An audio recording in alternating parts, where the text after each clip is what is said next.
Yo, what's the deal?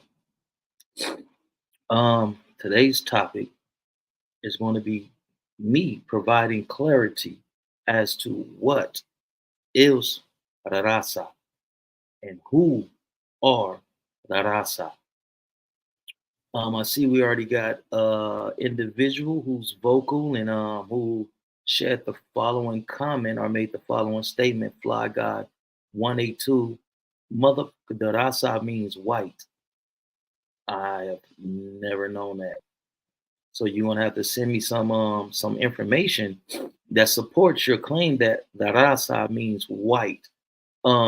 Is it a Spanish word or are Spaniards Caucasians white? Yes, but was it used to describe Spaniards? No, not at all. And that's why we're gonna get into this because it seems to be a convoluted, um, perplexing matter as it pertains to who and what is the raza. As we know in California and throughout America, mostly on the West Coast, the raza is used by Southern Hispanics, Northern Hispanics, Southern Hispanics, called Sureños or Southsiders, and Northern Hispanics in California called Nortes. They use that, but the way that they use it as if the raza is exclusive to them, as if it just pretty much denotes um Mexicans, you feel what I'm saying? But that's not true. So I don't want to hold you. I want to give you some news that you can use because no matter where we go on this planet, it's always somebody stealing our identity, blacks' identities, minimizing our contributions to this planet. And when we discovered that we contributed, we had a major contribution to a lot of things here on this planet and in just in this country, the United States of America, and throughout Central America, South America, everywhere on this planet, right? It always becomes a matter of them saying we're lying. Oh no, blacks didn't have anything to do with this, or no, blacks is always trying to steal somebody else's identity. So you think we just woke up like, uh, today I want to be Scandinavian? Nah. If we can't use supporting facts and documents and literature to support our claims at being exactly who we say we are, then I don't think we will get on here and just talk about it. You know what I mean? Nobody just wakes up and say, "Hey, man, my great granddaddy is full blooded Russian or German." Like, nah. So let's get into it.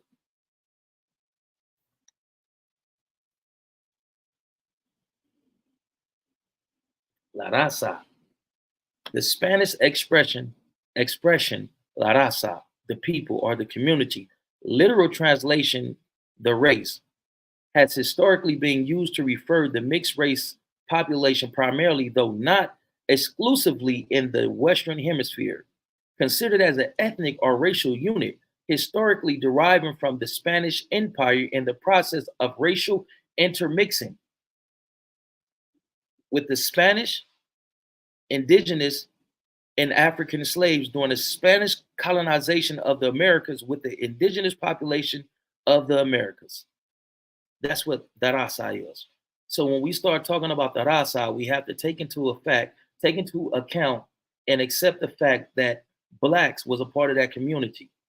Blacks has always been referred to as the universal people or the cosmic people. One of the one of the things that was associated, one of the words that was also associated with the raza was the raza, el raza cosmica. Raza cosmica means the people of the cosmics. So when did the raza go from being a mixed group consisting of what they say slaves or finished population and the Spaniards? When did it go from being that mixed population to being something that's exclusively um, possessed or exclusively describes Mexican Americans?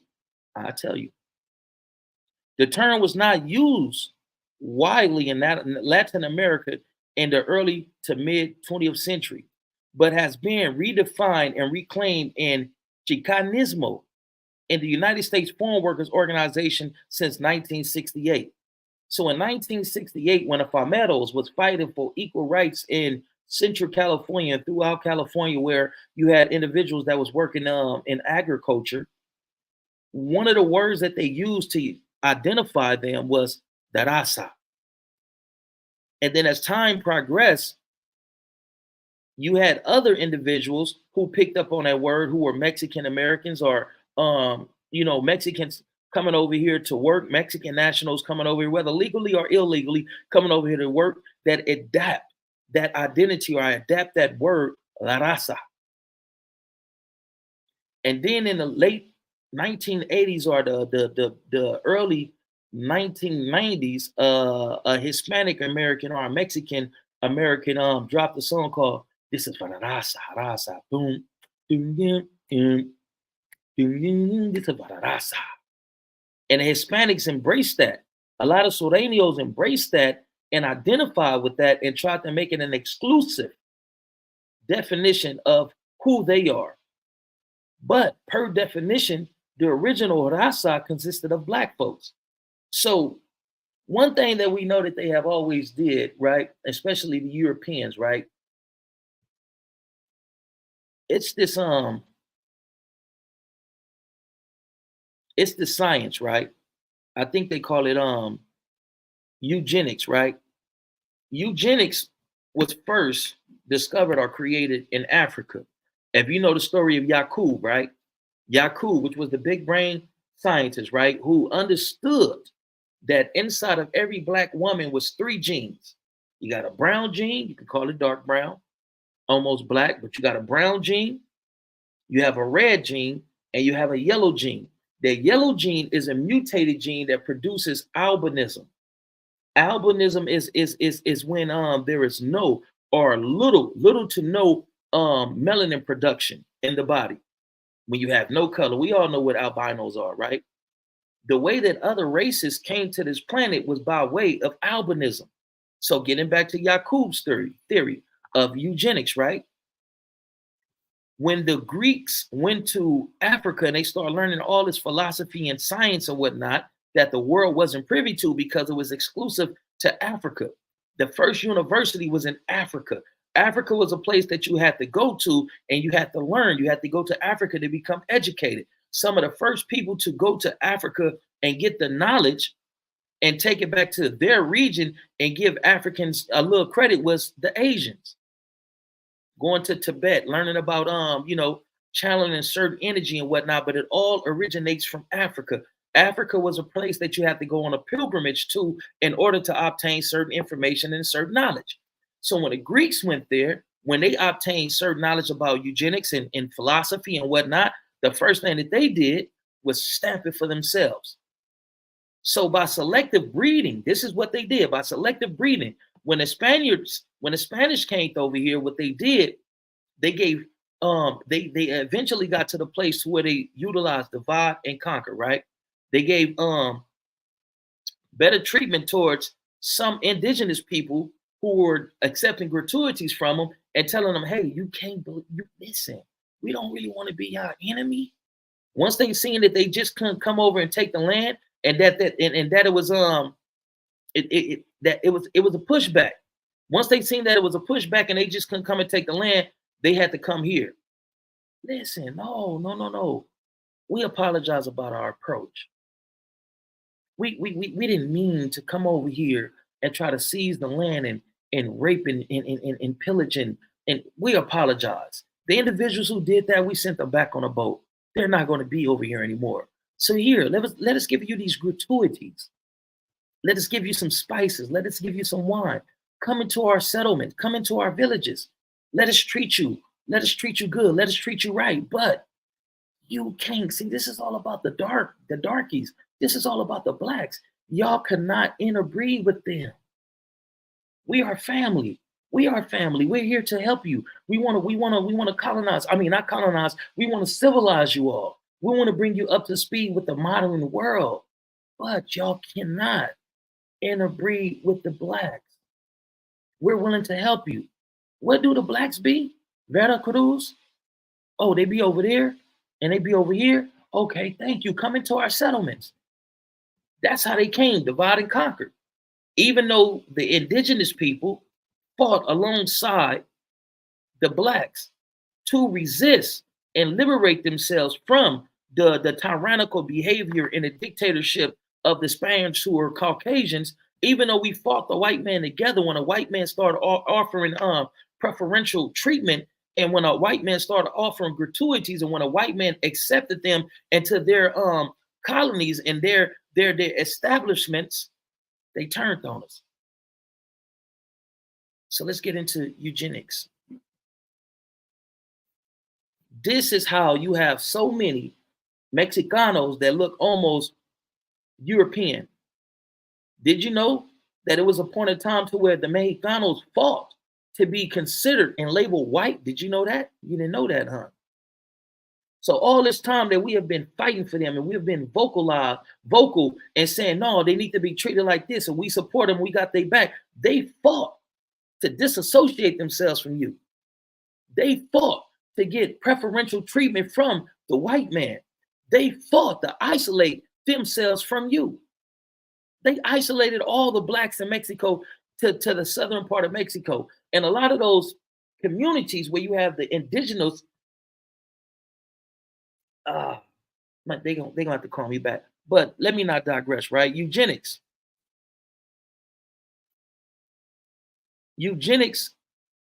Eugenics from ancient Greeks, good, well, and genes coming to being or growing is a set of beliefs and practices that aim to improve genetic quality of a human population. Historically, eugenicists have attempted to alter human gene pools by excluding people in groups judged to be inferior or promoting those judged to be superior, while promoting those judged to be superior. In recent years, the term has seen a revival in bioethical discussions on the usage of new technologies such as CRISPR in genetic screening, with heated debates around whether these technologies should be considered eugenics or not. So eugenics is when you utilize selective breeding. We're going to allow the indigenous people who are more Asian looking, who are more what we call today Native American looking, to come into our settlements and give us their women. And we're going to have sex with their women. And then we're going to teach the child, the offsprings, our cultures, our culture, our traditions, our language, our mannerism. And those children are going to teach it to their parents. Well, me being a father, but those children are going to be the first wave of converting more and more to being what we are, because they're the go-between. They speak our language and they speak the indigenous tongue, so they can go out there and they can get the more women to bring into the settlement because they speak the language. Bring it to the settlement, and we're going to interbreed with them. If they want to interbreed with themselves, that's cool, but don't interbreed with the dark Aborigines or the Aboriginals. Don't interbreed with the dark indigenous individuals, and don't interbreed with those slaves.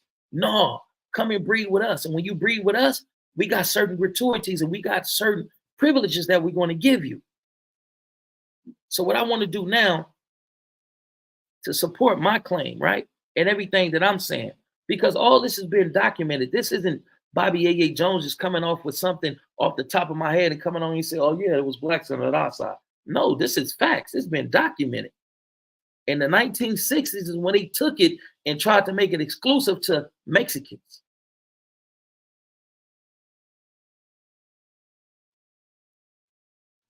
And I'm reading this because I'm going to segue into something else. Blackness and Latin dad are not mutually exclusive. And this is from CNN. Here's what it means to be Afro-Latino in America. Joel Alvarado was a 6-year-old when his mother pulled him aside and asked him to be discreet as he was getting ready to meet his grandmother in Puerto Rico. She made me aware that my grandmother was much darker than my other relatives, especially from her side of the family. And she didn't want me to say anything out of turn or something about her skin color, said Alvarado, 50 years old. the executive vice president of the Atlanta-based government relations firm, Ohio River South. These are my blood relatives. What does that make me? He recalls thinking. At that moment, Alvarado seen that this grandmother seen, or I can't see that part, but I'm just at this moment, Alvarado learned that his grandmother and himself were Black Latinos of Afro Latinos, a group that historically has forced prejudice within Latino communities in the United States and abroad. In the last decade, the number of people across the U.S. who identify as Black and Hispanic has increased 11.6%, according to a CNN analyst of the census data. The national database around race, along with a growing trend of young Black Latinos embracing their roots in a way that older generations may have not, are some of the factors behind the uptick, experts say. They're waking up. They're not going to continue to allow individuals to say, you're not Black. You know, a lot of Dominicans and Puerto Ricans and Cubans say, I'm not Black, papi. No, me not Black. Me not Black. Me dark, yeah, but me not Black. Like you, me not Black, papi. No, papi. Me not Black. Me not Black, papi. No. Me Cuban. Me Cubano. Me Puerto Rican. Me Dominican, papi. Me Dominican. Me not Black. A lot of Afro Latinos like to say that, and they like to align themselves with the lighter complected Latinos who are more European than they are African. But you have people as dark as me saying, I know Black. But even if we just take the word Black, none of us are Black technically, right? None of us is Black. That was a word that was utilized to another form of divide and conquer. At one point in time, the Italian Americans was getting hatred and were discriminated against upon the Americans who was born and raised in America.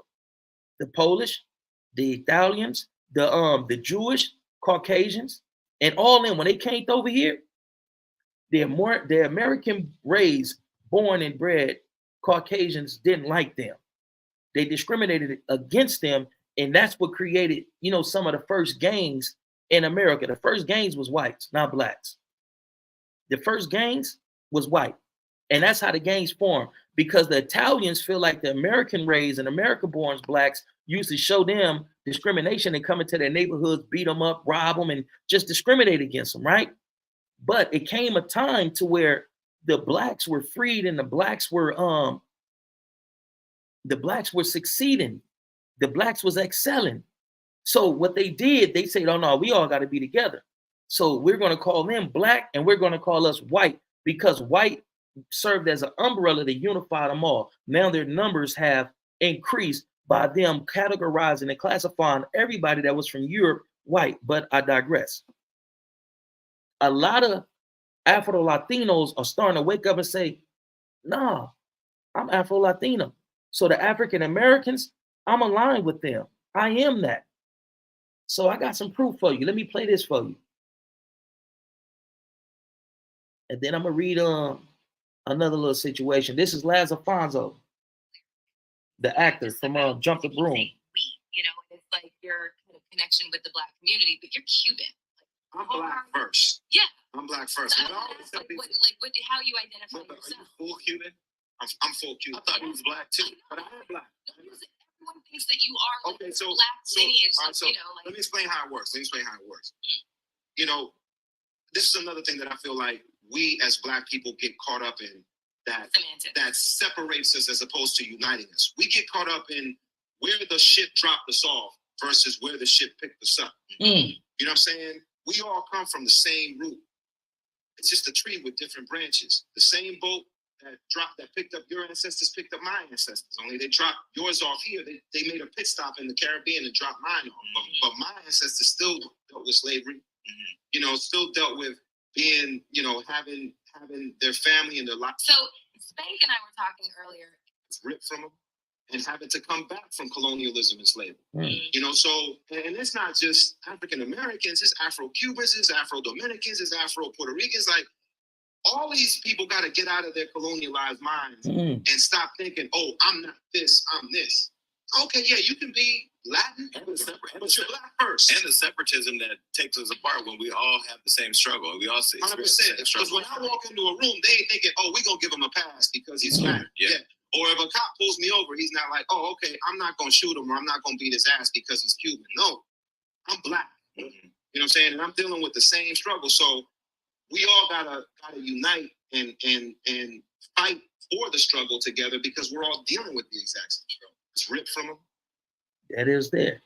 And let me read this, and I'm gonna jump up off this thing.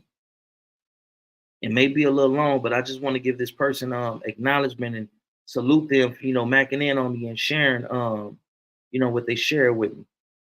And I know it's a lot of Hispanics, I know it's a lot of Mexicanos that's not gonna like this. They're gonna say I'm lying, they're gonna say I'm this, I'm that, but just bring your proof and we can have a friendly discussion about who is the Raza and who are the Afro-Latinos.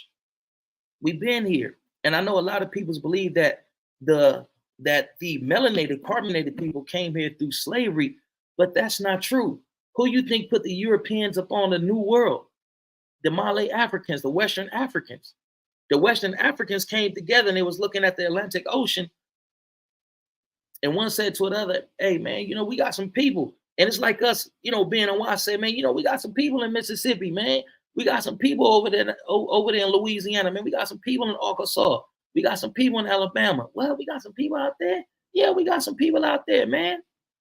Some of our people left and went here and went there and whatnot. Man, we should go out there and see our people, man. Bet, let's put it together. So the Malay Africans formed these expeditions, right? They built these big boats. And they went over there. They put provision, they put everything and all that, right? So when they was pulling up to the shore of South America, right? The indigenous people that saw them coming on these big ships and with this dark complexion, this skin that glistened like oil that shone, right? When they seen them and they jumped up off them boats looking like black gods, the people, they praised them as gods. They venerated them.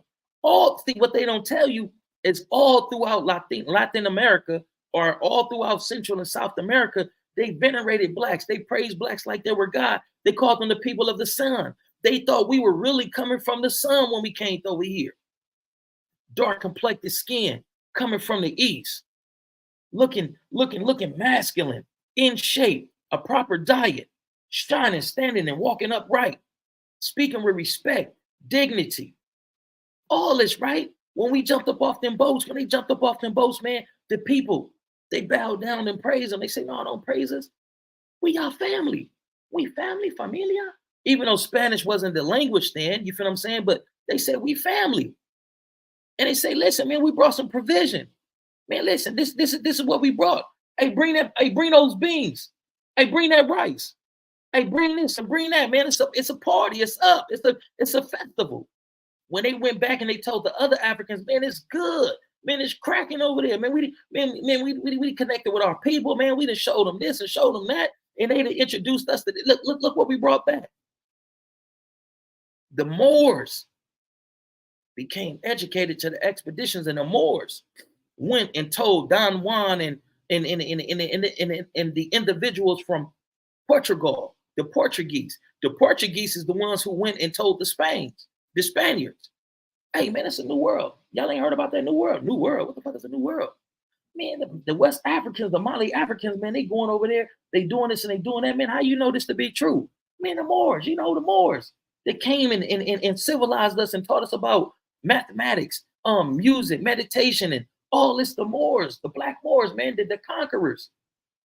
They came and told us. The Moors told you? Oh, man, there got to be some legitimacy to it if the Moors told you. Hey, man, tell the Moors come holler at us. The Moors come. Hey, man, we want y'all to take us to this new world that your other people, discovered and be going to. Don't trip, we got you. Give us 500 boats, give us this, give us 6 months worth of food, and bet we own. It was the Moors that introduced them to the new world.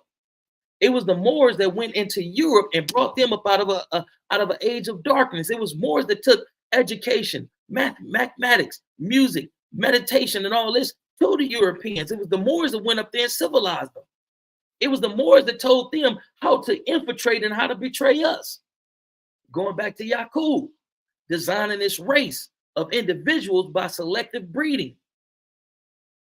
See, this shit get profound, man, and this is not something that everybody is going to put you up on. And what's my purpose of introducing these philosophies and these facts to my people? So you can understand that everything that they told you are not. You are much more. You are valuable. You are precious. You are the cream of the crop. You are the first. On this planet, you're the Alpha and Omega. And I'm not talking about the universe. And I'm not taking anything from God, the true Alpha and Omega. But on this planet, life started with you. All these other ethnicity, nationalities, races, they come from the womb of a black woman.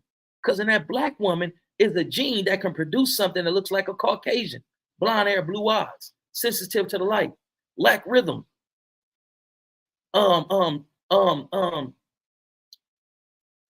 Not as strong as the others because it's a mutated gene. It's a mutation in there. All the carbon that makes your bones more dense and make your muscle more dense and you grow muscles faster and all that. That secret hormone, that secret chemical is missing. So they lack rhythm, sometimes lack physical strength, sensitive to the light, can't be in the light that much.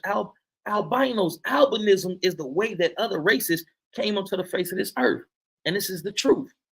And then when they begin to populate, they use this to try to separate the indigenous people, or they try to use this to separate the carbonated individuals. And they're like, oh no, you're not about to bring that separation, destruction, and all that to our land. Man, y'all got to get up out of here. They excommunicated them. They abolished them from the land. Man, y'all got to get up out of here. And when they went to where they went, right, the Moors went back and said, hey, man, it's time for y'all to come up out of this cold climate, man. It's time for y'all to go back. But this is the way that you go back. Make it seem like you're apologetic and make it seem like you're trying to be civilized and you're trying to receive knowledge, wisdom, and understanding. And that's the way that you're going to infiltrate. And that's the way that you're going to steal all the secrets that you're going to need to dominate the world for the next 400 to 500 years. That's how it happened. The Moors gave them the game. Why do you think even over here in America, the Moors were never enslaved? Africans was enslaved. The indigenous carbonated individuals or the black Indians some of them was enslaved, but they never enslaved the Moors. Signs and symbols is for the conscious mind. Why do you think the Moors can come over? Why do you think the Moors can get caught up in a legal system and they flash certain signs and symbols and the case is thrown out?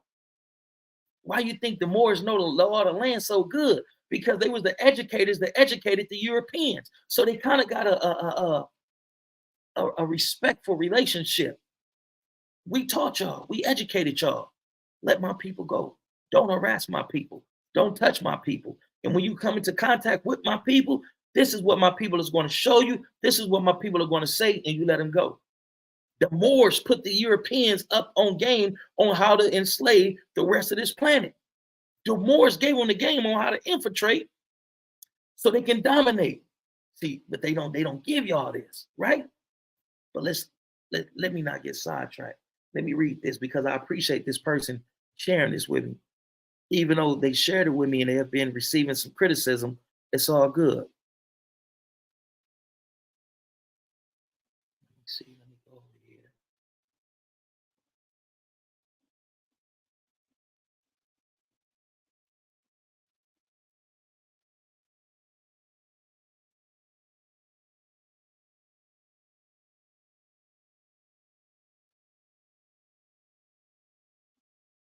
Bear with your player partner.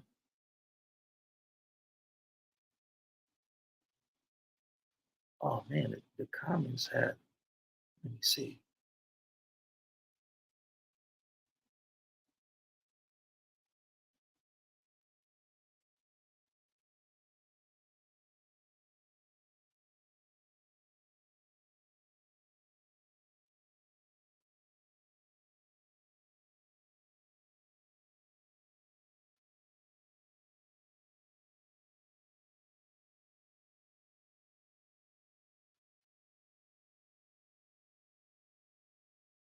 Oh, they deleted it, man. Oh, bear with me. All right, here we go. It's a little long, but bear with your play upon it. Say, Bobby, yeah, you have been on fire in your responses to Dildo Dub. I mean, excuse me, my bad. Don't report me. Bobby, yeah, you have been on fire in your responses to Dubs and others about their racist narratives and feelings towards blacks over the past 9 days. Nobody is pushing this line for this matter with the acute or the accurate truth, insights, and understandings such as you. Since your first response to Dub's video, according to Mr. Dubs, I have wanted to post a comment and bring awareness to this documentary that I watched many years ago while taking Spanish classes and studying Spanish culture. However, I have been deep in my accounting and business studies for over a week. This documentary, Black in Latin America, episode 4, Mexico and Peru, the Black Grandma in the Closet.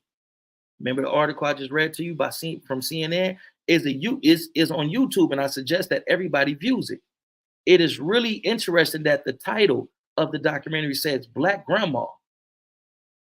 Verifying Google update, but ain't been no fucking update. See, this computer be tripping. Anyways, says Black Grandma in the Closet, because essentially Black people and culture have been completely erased from the Mexican culture until very recent, when historians in Mexico finally recognized and confirmed that Blacks were the third cultural root in Mexico in 1992, as well as by adding them Afro like Mexicanos officially to their census in 2015 and then again in 2020. First, according to the research from the documentary, more slaves were taken to Mexico and Peru than the United States. In the 1500s, Angolan and Congolese slaves, or Angolan and Congolese slaves, performed a dance called fandango, which is still a popular Mexican folk dance today, and sang songs like La Bamba, la la la la la la Bamba, that comes from Africa. La Bamba, which is also a Mexican folk song that became popularized by Richie Valenzuela or Valens. Second, there were so many Blacks in Mexico that it was suggested to reduce the slave trade as early as 1553 because they feared an uprising. As a matter of fact, it was documented that there were more Africans and mulattoes in Mexico than white people, Spaniards, in 1650. Next, the second president of Mexico, Vicente Guerrero, who is responsible for Mexico's independence and who abolished slavery after the War of Independence, was half Black. He was part of the Raza. He was half Black. After the War of Independence, was half Black. The Spaniards often referred to him as the Negro Guerrero. Jose Morales, a fellow general who led the War of Independence with Guerrero and who died in 1815, is half Black as well and is the face of the Mexican 50 peso bill.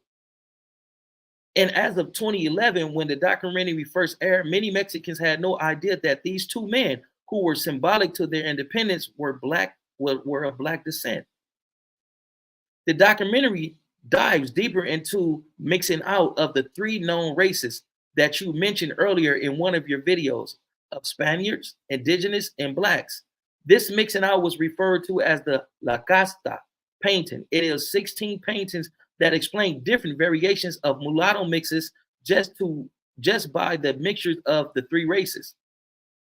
The 16 La Casta paintings are in a national museum in Mexico City, the Museo Marciano de Arte Munur, or Munur, to this day.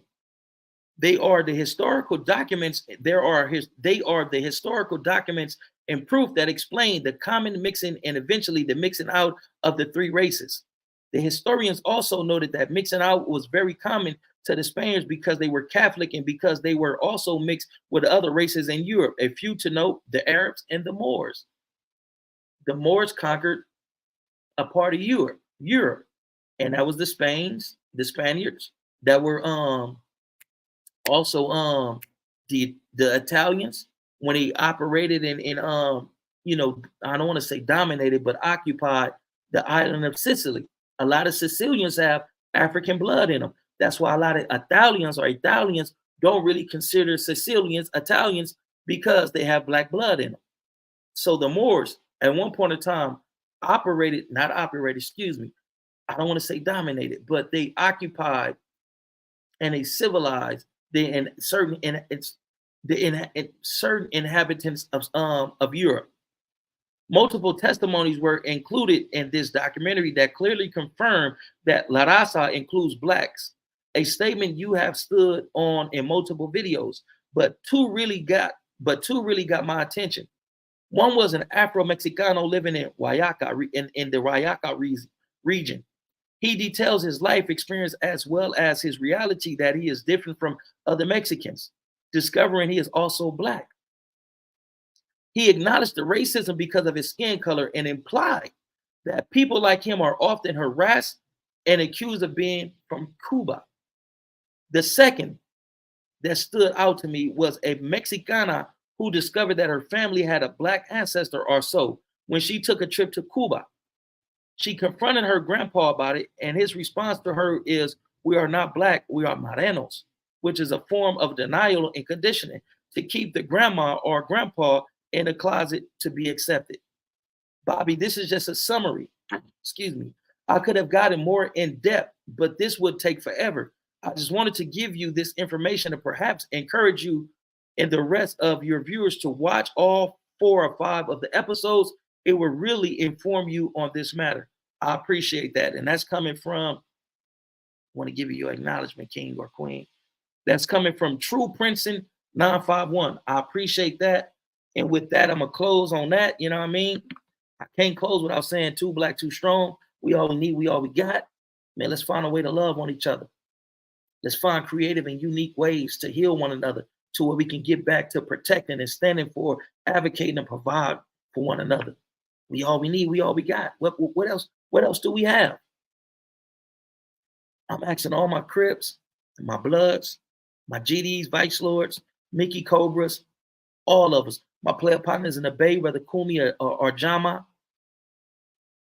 I'm asking you just to consider this message. Just consider it. Please consider us coming back to being brothers. Consider us having some form of a ceasefire. Consider us having some form of talks to where we can reconcile and create protocol and structure in our community so we can protect our women and our children. Because right now, the narrative that they're putting out, I don't know if you've been paying attention to it on social media, but they're making it seem like our women are more happy, they are more fulfilled when they are in a marriage or a relationship with a Caucasian. That's what they're putting out there now. Just open your eyes and pay attention to it. Since I said it, you're going to start seeing it. You're going to see more of these commercials and these videos where it's a black woman with a Caucasian man. They're trying to tell our women that they'll be more secure, they'll be more protected in a relationship with a Caucasian or someone that's not black. So y'all stay woke. God bless y'all, man. And I'm hoping, my message isn't falling on deaf ears, man. Y'all don't forget to like, share, comment, subscribe, and all that good stuff, man. Y'all stay up. God bless y'all, and I love y'all, man. I'm off this thing. If ain't nobody told you they love you today, Bobby Ye love you.